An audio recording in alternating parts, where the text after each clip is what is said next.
Hello, ladies and gentlemen. It is I, Midnight Shadow, and welcome to Bejeweled Classic, a classic renderation of the Bejeweled game or game series, in which you get to play for your mobile phone. Other than that, I know that there's another Bejeweled type of game other than Bejeweled Blitz, and I kind of forgot what it was called, but I think they took it down a long time ago. I think I also have videos on it. I don't know. I'm not too sure. But anyway, let's hop into uh let's hop into a little bit of poker with the factor of an advertisement. All right, go. Let's see here. This game used to be my favorite type of game to play back in the day when I was younger, when before I had any actual game consoles such as, the PlayStation or no, the PlayStation 1, the Nintendo or NES system or Nintendo Entertainment System, the Super Nintendo, N64, Sega, and I believe the GameCube and the PlayStation 2 before no, because I also had an Xbox, the original old school Xbox, the first original Xbox. Not the Xbox One, the original Xbox. And I think after that I should probably be playing this game. Hold on. Because I'm also trying to talk at the same time while trying to play the game. But anyway, however, this is the game I played before I had any type of console system, any type of console. And I mean, I constantly played this game nonstop on my own computer. And yes, I know that back then it was like 2006, maybe 2007. It was somewhere between 2009 or 2008. I don't know. Well, I can't remember because, honestly, it was such a long time ago. And at that time, I was living with my grandmother. And I was spoiled out of my mind. Even though I didn't really like the factor that she would spoil me, and I don't know. I feel like spoiling a kid just makes them more needier or more wanting of a certain item because, however, if you spoil them, they're going to treat you like you're a piece of shit, like you're garbage. And then they're not going to respect you. The only thing that they're going to respect you for is money and, for you to get them things or other such items, such as, phones or new systems or clothing or this and that. You're going to be their own personal money dispenser or ATM. Who knows? Who cares? Honestly. But yeah, Bejeweled Classic, and as you see here, I'm playing the poker version of the game. That skull means okay. So what this skull means, if I get another pair, it's gonna do a little coin toss, in which when that coin toss occurs, it's either gonna land on a four-leaf clover, which is gonna state for me being lucky and safe, and if it lands on a skull, the game is over. And once the game is over, it's over, I guess. But then again, these are modes that I've never played in my life. I've only played the Zen mode, the arcade mode, and the classic mode, or the regular game mode, if you want to call it that. I've also played Bejeweled 1 and 2. I don't know if they ever came out with a third one. I'm not too sure. Because I know this is a PopCap game, but it's a very well made game. And I hate the factor that, so many different other games copied from Bejeweled or matching games such as this. But Bejeweled was one of the classics to actually come out and be, match three in a row so that you can actually get, a significant score or a significant, match so that it can become a score. However, in that, I would have to say that, so many ripoffs like Candy Crush or the Witch Saga or something like that, or Bubble Witch, yeah, Bubble Witch Saga, the multiple games or spin-offs from Candy Crush, the new Family Guy mobile game that you have to match up the alcohol with its correct pair, and then you have to give it to Peter, Joe, or Quagmire, and it's just so many games that ripped off Bejewel. It's unbelievable, and I know some people might say, "Oh, but those games are original ideas." Because here it is. Here's what I'm talking about. And my game ended early. God damn. Oh well. Game over. But yeah, just so many games of matching have ripped off this game, and I don't know why. Why would you want to rip off Bejeweled? Bejeweled is such a good game. And then there's actual rip-offs of this game stated to be Bejeweled or Bejeweled 2 or Bejeweled. And just in general, I don't know why this game would just be ripped off multiple times. I'm sorry for all the different advertisements that pops up, ladies and gentlemen. Unfortunately, I can't control that unless I, purchase the game or the game to not have ads. But anyway, I won't do that because right now I am trying to save and I don't know. I mean, it's not really worth purchasing an app game as of the moment as it is, back then in the day when it was affordable and worth the while. I just feel like, games like this should be, more made, more used for those who are intelligent or not even intelligent, who can actually play the game and have fun with it because, it's a matching game. You match three of a kind, you match four of a kind, you get an explosive, obviously, you see there. Yeah, see, more explosive ones, more explosives. But yeah, I mean, you do that and the game is fun. It's quite, even though it's repetitive, it's extremely repetitive. But this is what I did back in my time when I was like maybe 10, 12, or between the ages of 7 and 12. This is what I used to do a lot because, I didn't really have an Xbox 360 during the time. I didn't really have a PlayStation 3 during the time, but when I did get the Xbox 360, it was something different for me, something that really motivated me to play just different types of games, to experience, 3D renderation of so many different unique games. And I want to believe the first game I've ever played for the Xbox 360 would have to be the Prey, the actual Prey game, not the new Prey for the Xbox One, but the actual Prey where you play as Jackie Estacado. No, no, that's fucking that's Darkness. Anyway, I forgot what the fuck his name was. He's Cherokee, but you guys must know what I'm talking about. It was a very old Prey game for the Xbox 360, and then I played Black Site, and obviously I lost. Time's up. Yeah, I got a platinum blaster badge. All right, cool. Anyway, but yeah, that was like one of the first games I played, which was Prey, and then I got Black Site Area 51, which I doubt was an Area 51 quote unquote game based around Area 51, other than the Area 51 actual first person shooter for the original Xbox. But other than that, I mean, having that system was interesting. Having it in my possession, in my prowl of, unique things to do or stationed by me because, as I said, I was spoiled as a child when, I was living with my grandmother, or you don't know, but now you know. And, knowing is half the battle. G.I. Joe. Anyway, so yeah, at my disposal, I had the Xbox 360. I had multiple games. I didn't quite experience online play when I had just received, or for my birthday or Christmas, I forgot which one it was, that I received Call of Duty World at War. Now, World at War was the shit. That game was amazing, and I know that they're coming out with World War II from Sledgehammer Games, but I hope because I also saw a trailer for Zombies, which I'm very excited for.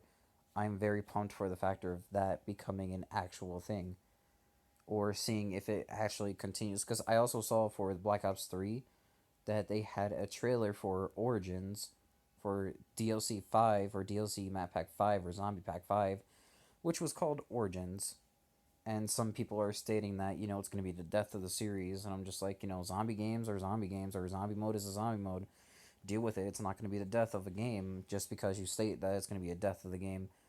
I mean, you're just being optimistic, you're being judgmental, you're being very opinionative because, that is your opinion. You want to state facts that it's going to be a complete mess up of that certain game, then you can say that it's going to be a downfall for that game. But you know what? Black Ops had the original World at War map, zombie maps, but nobody complained back then because nobody said, "Oh, hey, this is gonna ruin the series." No, nobody said that whatsoever.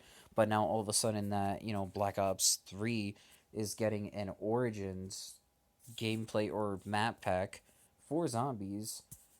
Nobody's saying anything now, or no, everybody's saying a lot now because it was interesting for Black Ops 1 to have the World at War zombie map pack, but now it's not interesting to have a Origins from Black Ops 2 zombie map pack for Black Ops 3. I mean, all you think of it is just it's going to be a remastered edition of all these maps. Unless it's going to be something more, if it's going to tell more of a story between the four characters. Oh man, my battery's going to die. Anyway, I don't care. Also, you get this little magical cube that if you hit or you want to sideswipe with any of these types of gems, they'll do that and they'll all explode. Anyway, yeah, I don't know why people are just shitting on the factor of, oh, Call of Duty is going to be ruined or Zombies is going to be ruined. Why is everybody not shitting on the factor that Sledgehammer is coming out with Call of Duty World War Two, and then the factor that they introduced or uh, art or fucking imagery or art of one of the zombies from the game or from one of the game modes. Why isn't anybody saying that that might be the death of the series of zombies? Because honestly, you want a death of the series of zombies, go look at Infinity or Infinite Warfare, because that had an interesting zombie mode, but did it really carry off from the Triarch story mode of zombies? I don't even know why I'm talking about zombies. But anyway, yeah, but getting back to the factor of me talking about the first system I've had, or getting the Xbox 360 and getting World at War and playing zombie mode for the first time, it was amazing. Like something that I've had played other zombie type games in the moment of having the system or having different systems to play zombie mode, but or play zombie type games. But then again, however, figuring out and establishing time up and establishing the factor of playing the zombie mode after beating the campaign, which the campaign wasn't too hard. I mean, I came back to playing it once I got PlayStation 3. Other than that, it was pretty fun to mess around with. Just, killing zombies, going around the map, and just collecting different weapons. And at the time, I didn't really know that there were Easter eggs. I kind of knew about the phone thing because I figured it out a long time ago. But somebody or some people have already hopped onto the factor of, oh, hey, this is an Easter egg. This plays a certain song. If you collect all four or three, or I don't know. But, since multiple zombie modes from Triarch and multiple zombie modes from Sledgehammer to um, Infinity Ward, yeah, Infinity Ward, have come out with the factor of more and more Easter eggs, and more Easter eggs either come to a conclusion of telling a cutscene or telling a part in a story or just having the story. However, throughout that story, it gives you a little clip. It gives you cutscene on what's actually going on, what's happening between the characters, and this and that, or it gives you an end game in which that was first introduced in, I believe, no, were you introduced to Takeo, Nikolai, Dempsey, and Reznov in World at War? Yeah, I believe you were. I'm sorry if I'm like going off track and not completing the game as is, as you see here. And yeah, I believe when you meet the first characters, oh shit, I got the time bonus. Yeah, but when you meet the characters firsthand, I believe it's in World at War, and I believe when you meet them, it's in Shinonama or Shinonama, which is a map hack in World at War. I don't know if anybody remembers that or remembers World at War. I constantly remember World at War because that game was a fucking amazing online.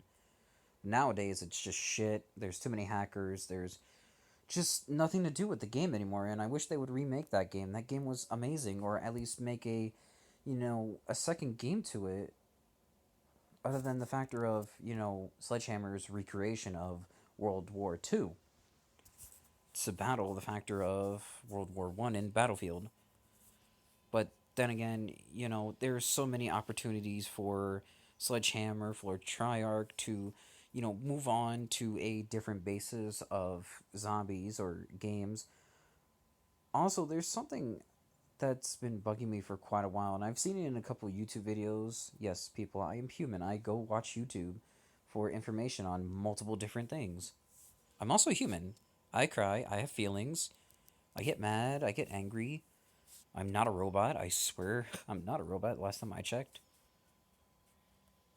But anyway, yeah, for the factor of I wish they would just make or explain, what happened to David Mason or what happened to Mason. I know he died of old age, but what happened to David Mason? Why isn't he in Black Ops 3?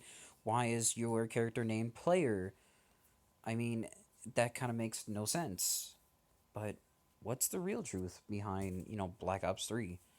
What's the real Odyssey? What is the actual story other than the factor of, it going from Nova 6 to Raul Menendez taking over the world and, exactly as he said in the trailer for the game, what happens, or no, that was Woods who said what happens if the enemy takes the keys and, for technology. But then again, what is actually happening in the game? What happened to David? What happened to Section, which is David Mason? But what happened to these characters? Why are they not seen in the game? And I know that there's a little archive in Black Ops 3. If you go to a terminal, you can actually look up information or emails based around the lore of what happened to David Mason, what happened to Woods, what happened to everybody during Black Ops 1 and 2, or during Black Ops 2. I mean, Black Ops 2, sorry, was amazing. However, it doesn't really formally tell you what exactly happens to them. And I mean, you presume that they're dead or they're not dead, or that, something catastrophic, or, they have better mandibles, or better limbs, such as you see in Black Ops 3. Your character in the beginning gets his arm ripped off, his legs ripped off, his arms and his legs ripped off, and then he gets robotic parts, which is called within having these robotic attachments, he or she, because diversity and gender and whatnot, they get roboticized, and then they get something implanted into their brain, which is called DNI. But however, during that, once again, it's not explained what happened to David. It's not explained what happened to Woods, what happened to the Nova 6 project, what happened to just everything in general. And I know there's probably like a game theory behind it, but then again, I'm not a theorist. I could really care less on, what happens in a story or what happens in a game, or this is a reason why this happened or that's a reason why that happened. Other than that, I don't really care, but I'm more interested in the factor of, what happened to these certain characters? Why are they not seen? Why aren't they heard? Did they die a long time ago? Did they not die? I should have went for the square. Anyway, did they die a long time ago? Are they roboticized? Are they considered a chip? Because I've seen the factor of how in the game of Black Ops 3 it's explained that David Mason's grandson is in the game, but what happens to David Mason in general? What happens to David Mason's son? Where is his family? Why isn't he a part of the game? Why aren't they shown? Instead, they're only seen or read upon in an email or a little archive on the computer or terminal system in the campaign menu, I think. Anyway, but why isn't it explained? Why is it not there? Why aren't they there? Why didn't it continue from Black Ops 3? Why? Because I know Black Ops 2. Why? I don't know anymore. All my information is kind of getting jumbled, and what I'm saying is getting jumbled. But then again, I would like to know why this happened. What happened to